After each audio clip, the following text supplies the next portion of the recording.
Hello, guys, and welcome back to another episode of The Young Force. Today, we're going to continue on with the creation of data for modeling purposes or testing.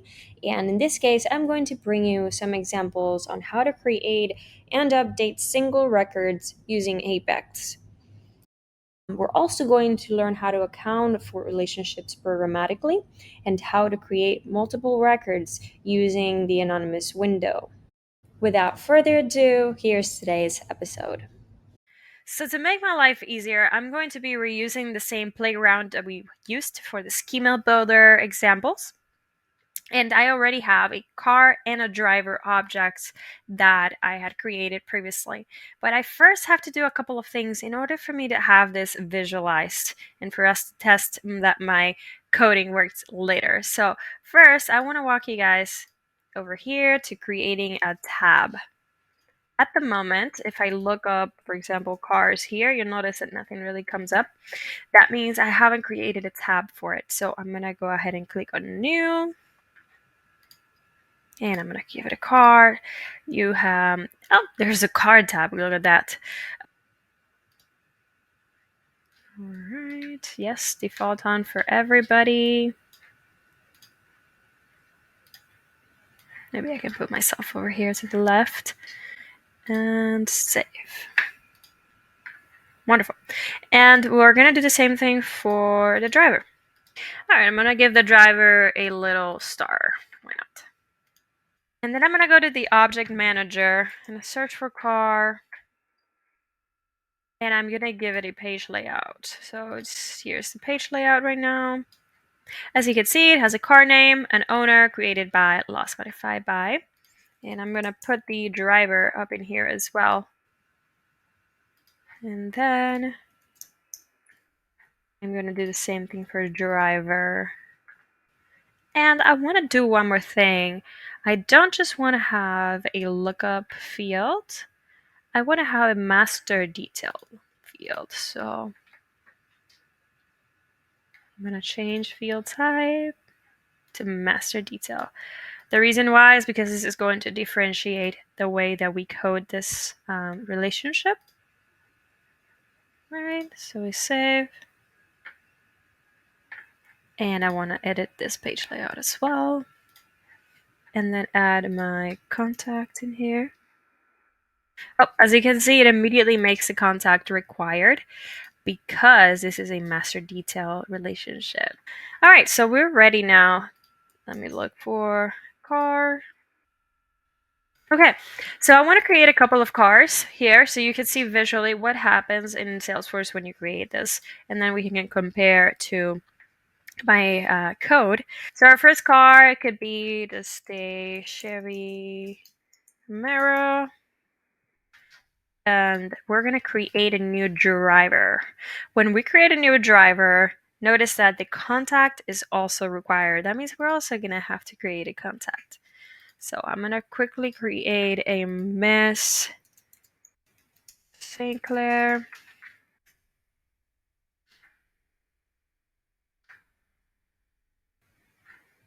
Okay, so Rosa St. Clair is also going to be called St. Clair.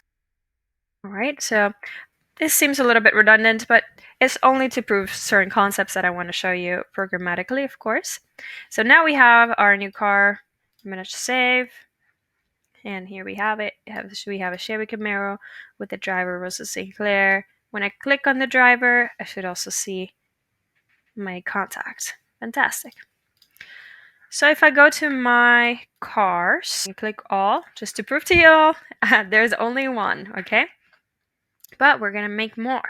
We're going to click on the gear icon, go to the developer console, and get coding. So this is a very handy skill so that they could create data, sample data quickly for testing purposes, or perhaps sometimes you just need to load a ton of data on an empty sandbox to prove that your code is properly working. And that would be the Open Execute Anonymous window. You can also press Control E or Command E if you're on a Mac and open it. The way we can create an object is simply by, number one, using the object declaration. So all objects are actually non-primitive types in Salesforce, but just like if you used Java or C++ before, it could be instantiated like this. Car C, give it a name. I'm going to create a new car, and we're going to give it the properties. In Salesforce, if a property is required, you must give it a value when you instantiate it. So in this case, car name is required. We're just going to call it test. And I think that's all that is required. So we're going to test my theory by saying insert C. My bad. Underscore C. All right, so it went through. As you can see here, it says success. So when I go here, now I have my card test. So now that we have our card test, I have shown you kind of how to insert into your database. All right, but what happens if I wanted to update something? Well, let's go back to the developer console. And let me introduce you really quickly to something called a query editor. Inside the query editor, I can write out a query that can pull in particular records, group them by any particular field. I can, in fact, also pull in related records as long as they have a relationship. I can do many, many things. So I'm going to quickly, the first thing I want to check is how can I actually query this record that I just created? So I'm going to say select ID name from car because I know that's the name of my object. Where name equals test. Right, look at that. So I get one row, which makes sense. I only have one test, one called test so far. I could have also said where ID equals, and ID is also a string, so you must put it inside of quotes. This, and I get the same result. So what I'm going to do is I'm going to first, if I want to update this test, I'm going to need to query it. Since the anonymous window does not know about any other data that I have created in the past, I have to query it for it. So I'm going to go ahead and say car C equal to, again, I can call it car. And it's going to be equal to whatever record comes back from this. Since I'm not inside of the query editor, I must put brackets around this statement. And another thing that you could do to fail safe is give it a limit. In case there are multiple records like this, and in fact you're only asking for one, it could give you an error if you had multiple, or maybe just provide you with the wrong one. So we are going to avoid that by giving it a limit of 1, which still goes inside of the query of the brackets. And knowing my car, then I'm going to say now, okay, car.driver is going to be equal to, let me actually put this on a separate note. Now that we know how to query for a record, I'm going to go ahead and say that this car's driver is also going to be the driver that we have already created. I have Rosa St. Clair, who's available to drive as well. And I'm going to say driver where name is Rosa St. Clair. Select ID. In this case, I do not need the name, I just need the ID whenever you are querying for an object. Since this field itself is a lookup, what I'm going to do is do the same thing. I'm going to place an ID in here. So I'm going to say select ID from driver where name equal to Rosa St. Clair. So Rosa St. Clair is going to be my driver now. To make sure in this case, I'm going to say .id because I don't want to get something outside of an ID.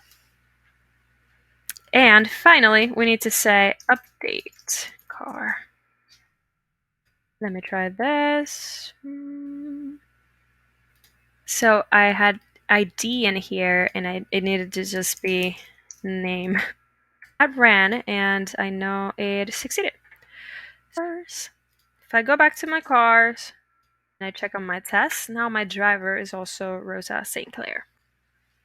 And so that's how you would create a one-off records of cars. Now let's get into something a little bit more complex. Now that my fingers are warming up.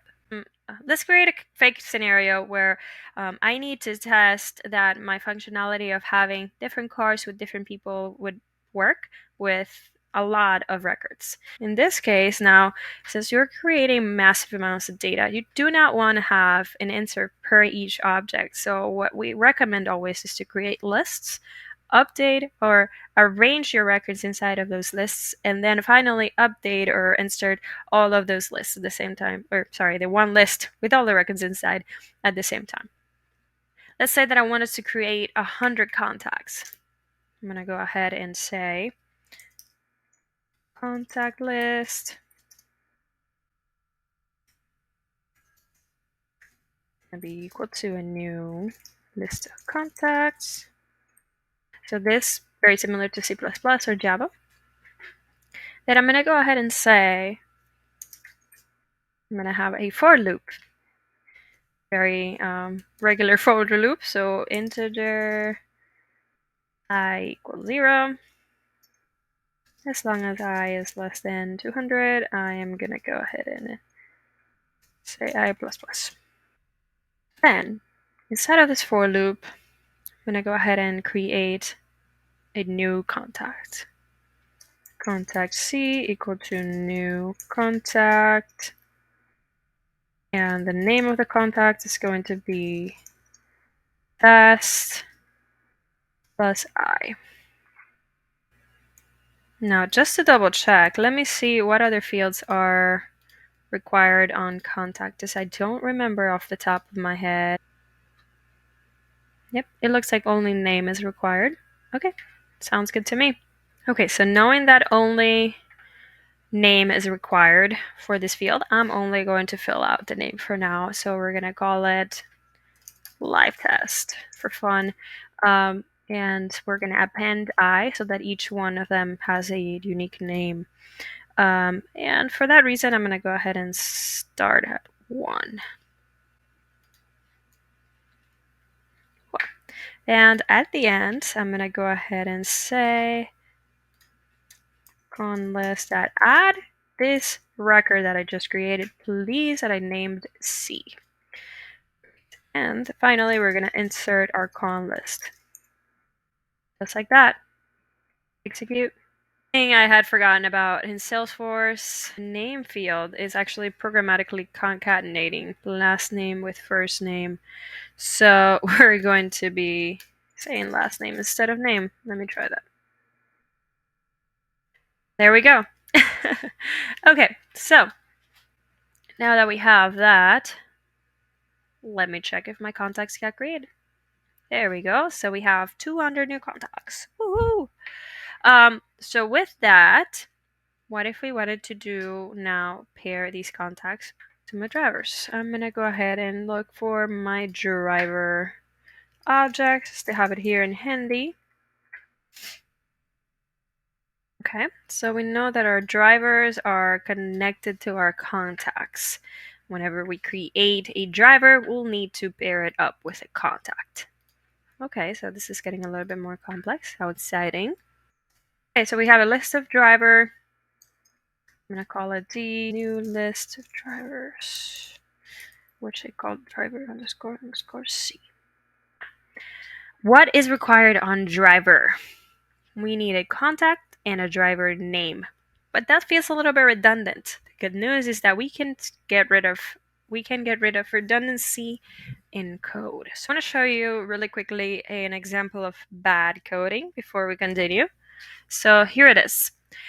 In this case, I attempted to just write out, pick out the query for a contact where the test name, which this, by the way, wouldn't work, but just wanted to show you a quick example of an idea that could come up but shouldn't be followed, where you have a query inside of a for loop.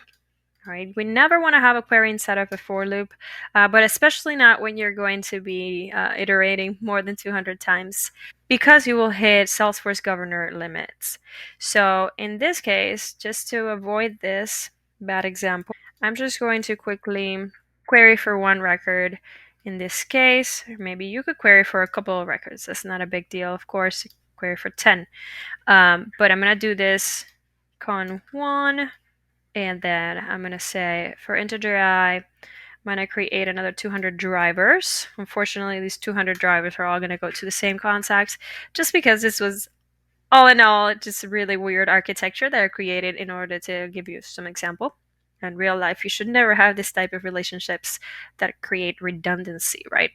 Because you could have just connected the card to the contact instead of having the driver, right? But for the sake of my example, once more, I'm going to say car driver is going to be equal to this. Now notice that I have my query and I selected the ID and the name purposefully, because I'm going to say the name of the driver is actually going to be the con last name, and I'm going to append, okay, just to make this different, I'm going to append I. And then I'm going to say contact is going to be the ID. That way we don't have the same name, even though we're not querying multiple times. So let me try this. Variable con. Oh, I changed it to con1 accidentally. Okay. Yes, don't. That's not me. This is actually not name, it's last name. So once more, the reason why it has to be last name is because contact is one of those funny objects in Salesforce where name is actually a concatenated version of first name and last name. So when you want to actually access them, you must address them for these API names. All right, so now we run it, and we should have 200 drivers. And there we have it. And since we had created 200 contacts prior, now we have the contacts plus a number at the end. So if we started at 1, now we have 11. So the main difference between data that you'd write for test classes versus the data that you write that you program in an anonymous window is that the latter will actually stay in your sandbox, and data that you create in test classes rolls back. That way you don't actually mess with any real data in a live production. I love doing live coding, so if you guys have anything you would like for me to try on any of these next videos coming up, leave it in the comments. And I hope you really enjoyed. Thank you.